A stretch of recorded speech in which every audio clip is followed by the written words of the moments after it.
3, 2, 1, start. I am pleased to be here at the inaugural session of the India Economic Summit organized by the World Economic Forum and the Confederation of Indian Industry. Your conference is taking place at an extraordinary moment in India's democratic history. Whatever is happening now is a sign of the vibrancy of Indian democracy. However, I would like to assure you that volatility in Indian politics will have no fundamental impact on the process of economic reforms in the country. The reform process has become irreversible. Indeed, my government has depoliticized the economic agenda. Your summits in the past have fostered constructive interaction between foreign and Indian business and with the government.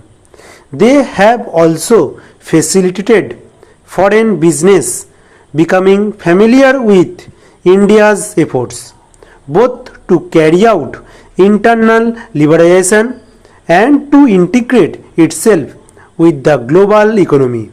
Since you met here a year ago, a number of new and decisive steps have been taken by my government to strengthen our economic fundamentals and improve the productive efficiency of our system. In the schedule of your meetings over the next few days, you would be interacting with some members of my cabinet, some distinguished businessmen, economists, and senior government functionaries. They would outline for you only what has been achieved during this period, but share their vision of the economic agenda for the coming months. In the last 9 months, my government has taken important initiatives over a wide gamut of economic issues which cover insurance, capital markets, information technology, housing and infrastructure, to mention a few. The reform process initiated is wider and deeper than any comparable program earlier. Its multiplier effect would have long-term beneficial impact on the economic and social development of India. We also take some pride and satisfaction that given the turmoil in the rest of Asia and many other parts of the world, our macroeconomic fundamentals continue to be strong. They create new opportunities for private investment, both domestic and foreign.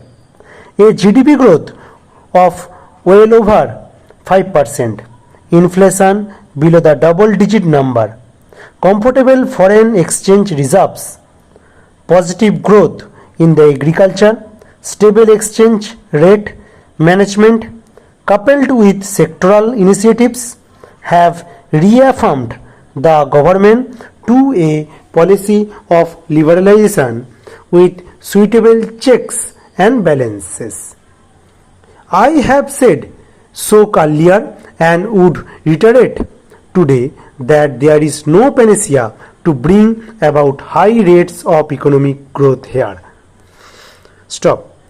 Discussions are going on within the Bretton Woods institutions, the United Nations, and other forms of reform of the global economic architecture. We will participate constructively in this dialogue so that the emerging reform process can durably address the malaise that has adversely affected many countries. Such a reform process should help in the evolution of a new financial architecture based on transparency, symmetry of obligations, equity, effective management in the face of rapid flow of large sums of capital around the world and worldly developed of world trade for the common good of mankind. Poverty alleviation must remain the central objective of international action. We recognize that globalization is both a reality and opportunity. We are convinced that nations cannot prosper in isolation and must forge complementary relationships based on mutuality of interests. India is committed to the continuation of its policy of liberalization coupled with effective social safety net. We will also pursue policies to maximize the gains from the opportunities which globalization offers, while ensuring that credible mechanisms are in place to mitigate the risks that are inherent in this process. Our aim is to be a strong nation so as to able to live in peace, prosperity and dignity. We recognize, however, that the strength of its economy. Whatever we do not strengthen our national economy, we will do it in a manner that will simultaneously strengthen the democratic polity of India. Whatever we do to strengthen the democratic polity, we shall simultaneously strengthen the secular unity of India. Whatever we do to strengthen our democratic polity and secular unity, we will bear in mind the need at all times to dramatically reduce poverty in the shortest possible time.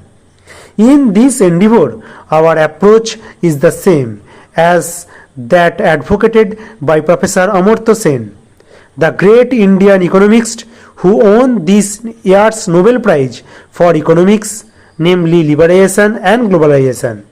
Yes, but with a credible program to improve the social sector. Many of our initiatives in the social sector are aimed at providing nutrition, hygiene, health and education to those large numbers of our population who continue to be the victims of poverty.